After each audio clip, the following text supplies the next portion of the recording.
typique américain. Donc là c'est une réplique de marque ICS, une très bonne marque, c'est ma réplique qui en plus est tout équipée, parce que quand on achète une réplique, on a un chargeur, un fusil et c'est tout. La poignée, tout ça, c'est à part. La lampe, elle est seulement décorative, ma lampe de combat, elle est ici, elle se monte à part.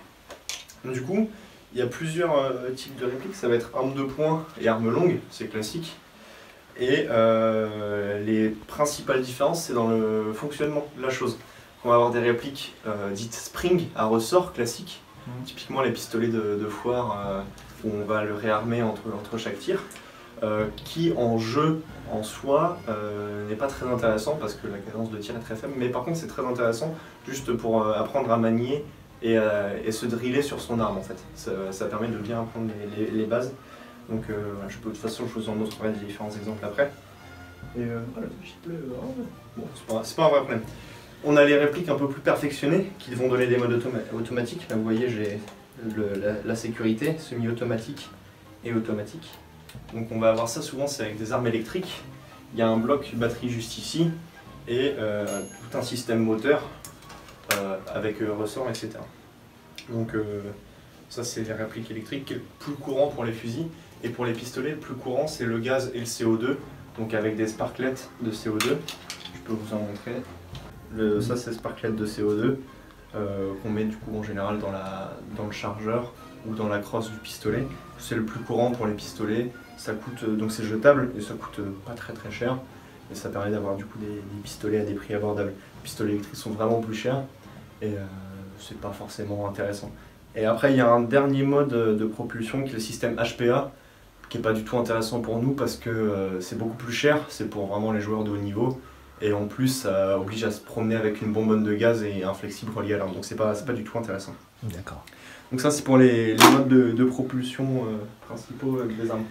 Ensuite, petit point vocabulaire sur le corps de l'arme en lui-même. Donc on a poignée pistolet, chargeur, tout ça c'est le garde-main, vous connaissez, la crosse. Et sur des répliques airsoft, on va avoir petite spécificité, c'est que certaines ont une culasse mobile et certaines non. Celle-ci est assez développée, donc avec culasse mobile, voilà, qui va aussi bouger pendant le tir.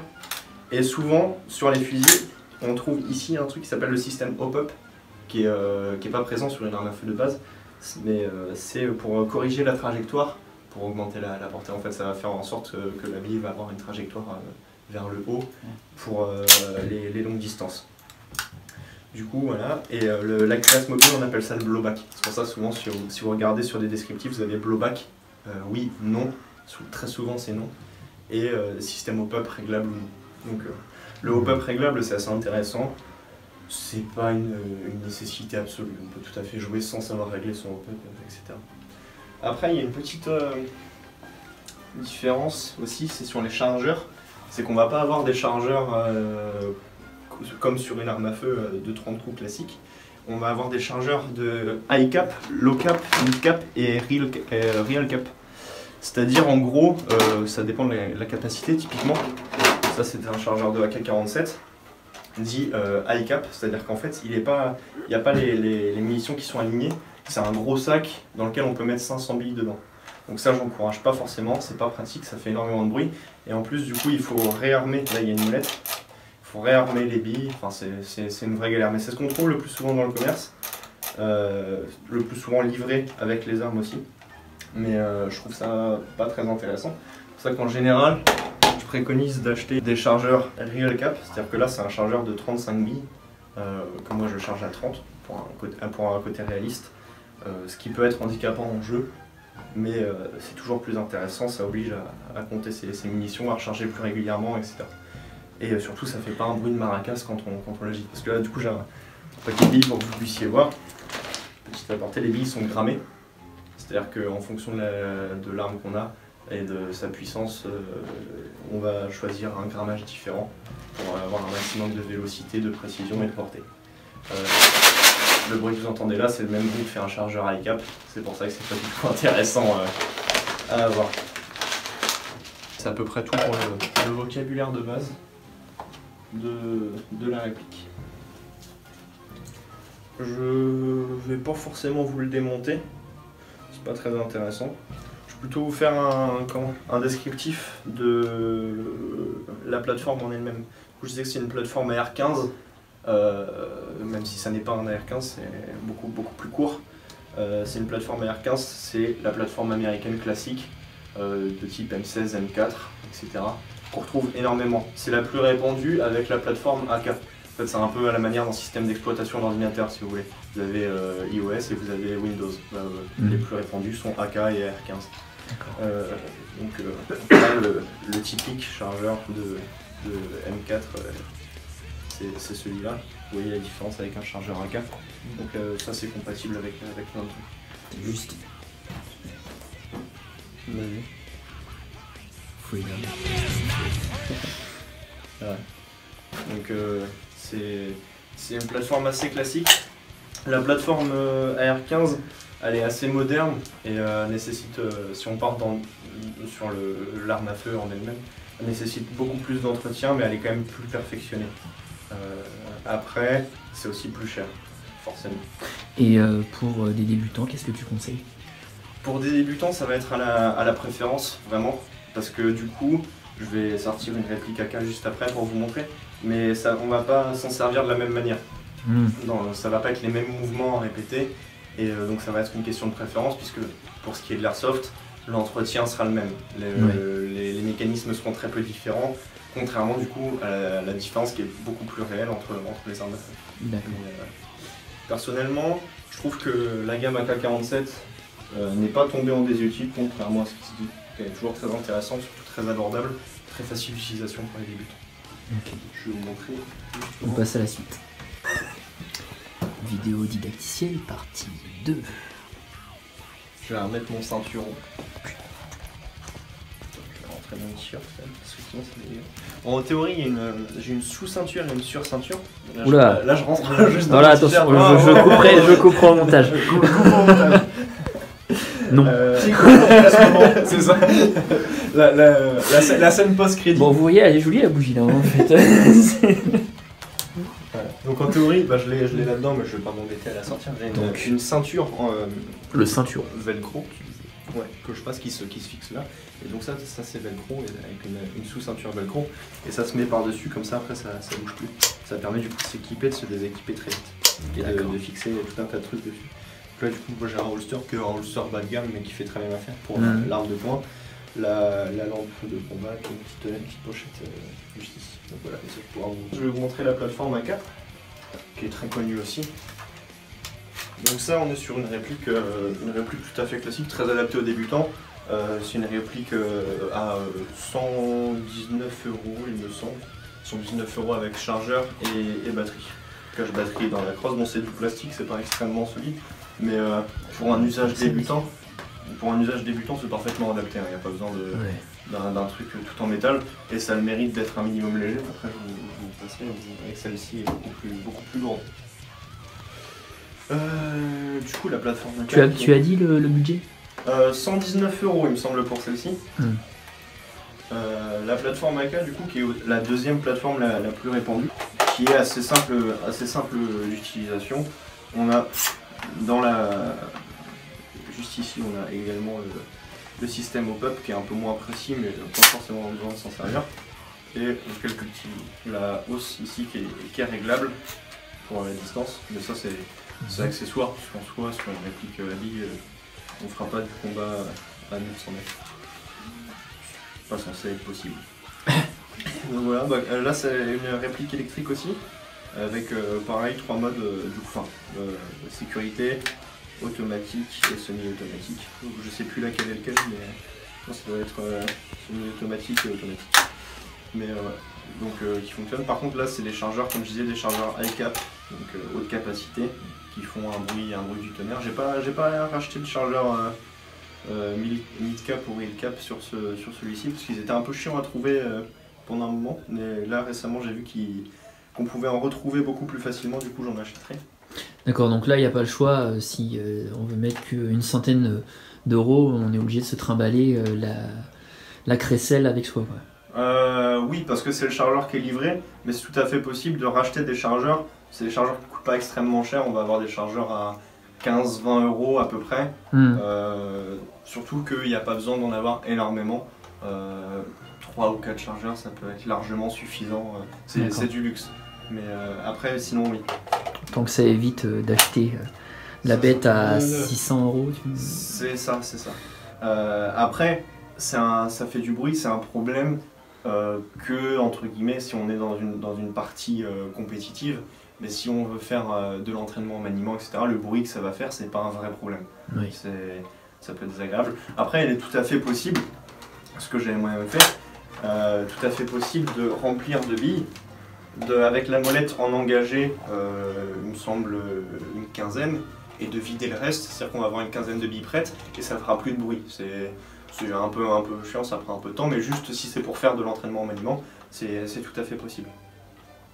Après, du coup, comme je disais tout à l'heure, la principale différence, et ce qui va principalement caractériser le choix pour un débutant en airsoft entre une plateforme AK et une plateforme AR15, ça va être la préférence, parce qu'on va pas être du coup sur le même maniement. Pour illustrer ça, c'est tout simple. Le levier d'armement sur un AK, il est ici, alors que sur un AR15, il va être là. Là, j'ai un levier ambidextre, c'est-à-dire qu'il peut être utilisé en gaucher ou en droitier. C'est-à-dire que là, ça n'a pas d'impact. Alors que sur celui-ci, il est forcément droitier. Forcément droitier. Mais après, c'est pas un vrai handicap, c'est vraiment une question de préférence. Après, là, vous voyez, cette discrimination contre les gauchers. Il y a beaucoup plus de rails ici. C'est pas très inclusif tout ça. Non, c'est pas inclusif du tout le milieu des armes à feu, l'horreur quasiment, le nazisme, hein, ça. faut le savoir. Ben voyons. Du coup, on a beaucoup plus de rails sur c'est ce qu'on appelle un rail Picatinny, en général c'est du 11 mm, sur un AR15 et sur les armes modernes en général, ce qui permet du coup de rajouter une optique, de rajouter une lampe, une poignée, etc. Sur ce AK, c'est une version modernisée, donc il y en a quelques-unes aussi, même si pour mettre une optique, c'est pas l'idéal. On peut toujours y mettre une poignée, etc. Mais c'est pas l'idéal. Et sur la plupart des répliques AK, et même des AK qu'on va trouver, qui sont des AK, on va dire d'origine, on va manquer de rails. Sur un AK-47 d'origine, bois et métal, on n'a pas du tout de rails. Le garde-main à l'origine est en bois, donc on n'a pas de rails sur le garde-main. Donc c'est quand même moins modulable. Les accessoires font quand même une certaine différence, notamment au niveau optique et maniabilité. Mais après, plus d'accessoires, c'est aussi plus de poids, donc c'est un choix personnel. Là, du coup, c'est les deux répliques fusil à lunettes. Je vais commencer par celle-ci qui est toute simple. Hop, comme je disais, ça c'est une réplique, une très vieille réplique. Je ne saurais pas redire le prix, mais ça ne doit pas dépasser les 100 € je pense aujourd'hui. Surtout que celle-là, elle est très très vieille. Donc là, on a un fusil à lunettes. La lunette est assez bas de gamme mais suffisante. Et c'est un fusil du coup à verrou. Donc à réarmer entre chaque coup. Avec des chargeurs qui sont, il me semble, de 30 billes. Ça c'est vraiment basique. Le plus gros défaut, je dirais, c'est qu'on n'a pas d'organe de visée. Il faut forcément passer par la lunette, ce qui peut poser problème dans certains cas. Après, ce genre de répliques longues sont longues justement, donc pour le combat en espace confiné, c'est assez inimaginable. Et là, du coup, on a un autre fusil à lunettes, celui-ci en bullpup, donc le chargeur va ici, derrière la poche pistolet. Celui-ci est en gaucher. Donc le plus cher. Celui-ci n'est pas forcément le plus cher, 650 € pour celui-ci. Mon ICS m'avait coûté tout équipé pas loin de 900 €. Je ne saurais pas redire le prix en lui-même, mais effectivement, ça c'est un fusil à lunettes, c'est beaucoup plus cher et c'est pas forcément adapté à tout le monde. Mais il est quand même pas mal. D'autant que je peux avec un peu de bricolage, je peux le passer, là il est en gaucher, c'est-à-dire que le levier d'armement est à gauche, je peux le passer en droitier. Ah oui, pas pratique pour toi. Si, je t'expliquerai après pourquoi. Je peux changer le garde-main pour un plus court, je peux changer le canon pour un plus court. Sur ce genre de réplique, comme sur celui-ci d'ailleurs, je peux tout à fait dévisser le cache-flamme pour y mettre un silencieux ou un autre modèle. Je peux changer pour un canon plus court. Je peux globalement raccourcir le fusil jusqu'à cette taille à peu près. La poignée, là, c'est une question de préférence. Mais, les rails peuvent être bougés. Ces rails-là, sur le côté et en dessous. Là, en dessous, du coup, il est pris, mais ils peuvent être bougés sur toute la longueur en fonction de la taille de chacun. Et pourquoi gaucher? Parce que c'est pour la cadence de tir. C'est-à-dire que je vais prendre l'autre pour vous montrer en droitier d'abord. Évidemment, toutes les armes sont vides. Là, je vais armer. Je sais pas si. Ouais, c'est jouable, bouge pas trop. On peut voir mon visage, c'est pas un vrai problème, hein, ça ne me dérange pas. Ouais, on va éviter quand même. D'accord. Donc là, je dois lâcher la poignée pour armer, puis tirer, étant droitier. Alors que sur un fusil à verrou gaucher, après c'est une question de préférence, c'est pas forcément conseillé, je sais que pour moi c'est pas un vrai problème. Je peux, tout en gardant le doigt sur la détente, réarmer et tirer aussitôt. Donc là j'en ai pas mis, mais je peux avoir un pied pour avoir un feu soutenu. C'est préférable, ça m'évite de lâcher. Ouais. Mais après c'est une préférence personnelle. Donc ça c'est pour mes répliques longues, qui sont globalement ce que vous verrez le plus courant. Après, il y a aussi dans les répliques d'assaut des systèmes bullpup, comme celui-ci avec le chargeur et le mécanisme d'armement, le receiver derrière, du coup au niveau de l'épaule directement. C'est ce qu'on voit sur les FAMAS, sur les stéroïdes, etc. qui sont des plateformes quand même beaucoup moins répandues. Et pas forcément intéressantes pour des débutants. D'autant que quand on est drillé sur une plateforme bullpup, on ne l'est pas du tout sur une plateforme plus classique. Ça n'a rien à voir dans l'utilisation.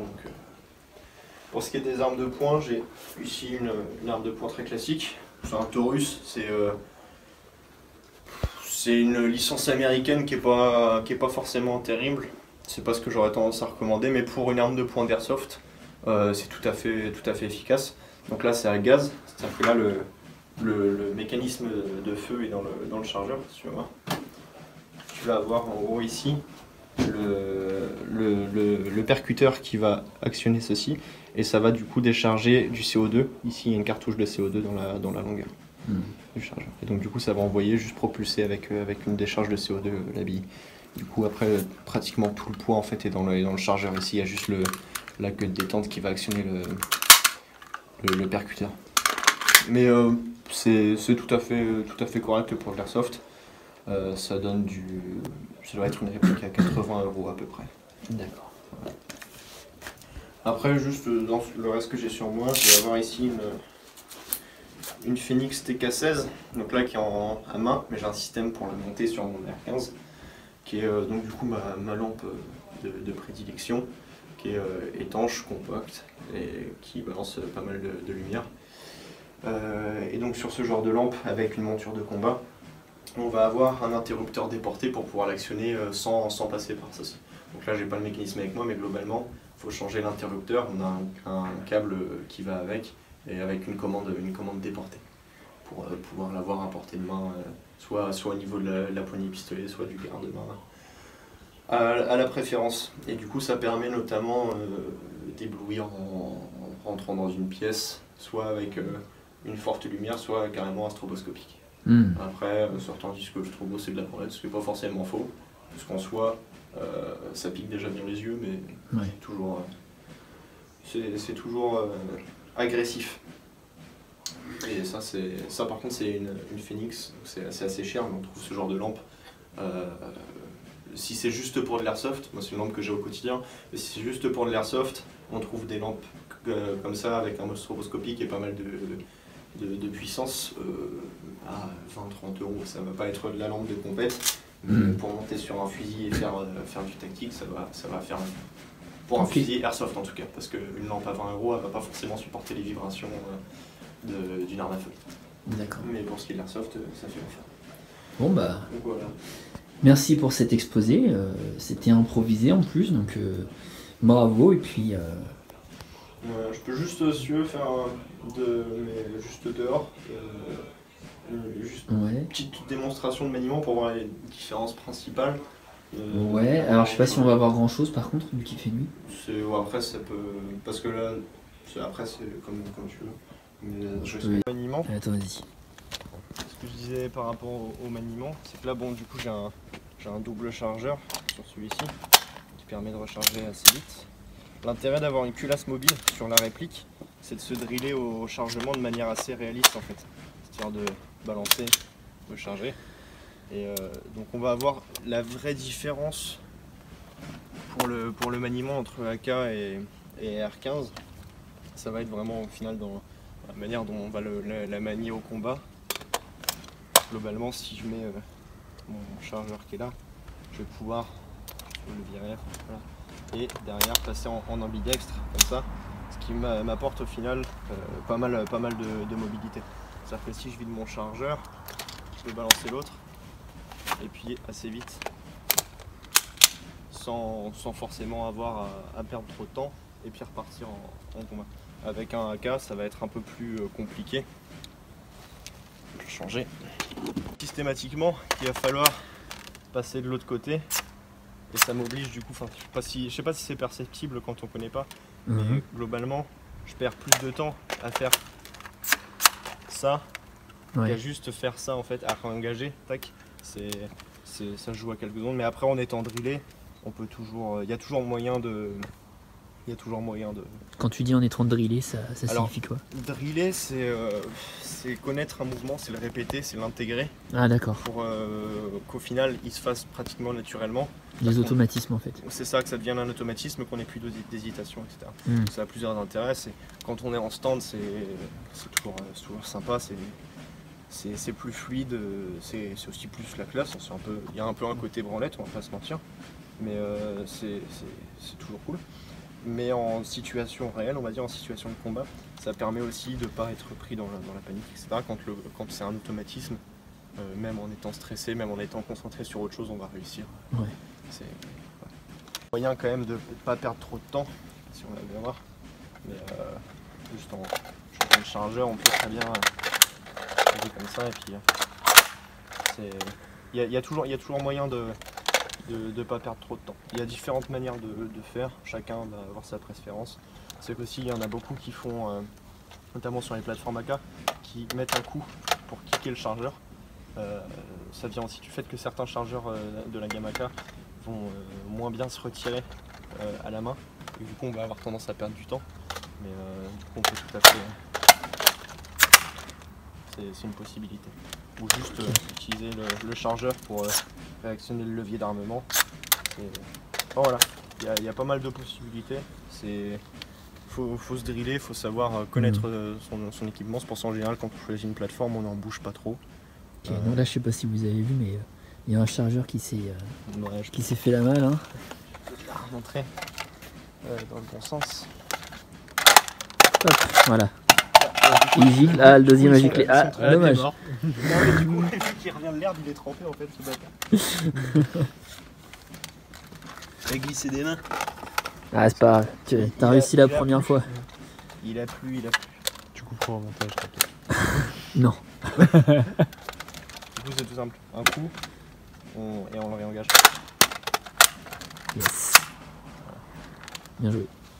Après je sais qu'il y a d'autres méthodes. Genre, je crois que c'est une méthode palestinienne que je trouve personnellement ridicule. Qui consiste à... Le hasard. Qui consiste à tenir. Je vais changer de côté. Consiste à ramener le levier d'armement pour changer le chargeur. Je trouve ça très peu intuitif et ensuite le lâcher. Ah oui. Oh comme c'est bizarre. À tout moment tu glisses. Perso je trouve que c'est naze. Mais après voilà. C'est des drills à connaître. Je suis pas du tout drillé sur AK. L'avis du présentateur n'engage pas la communauté. C'est ça.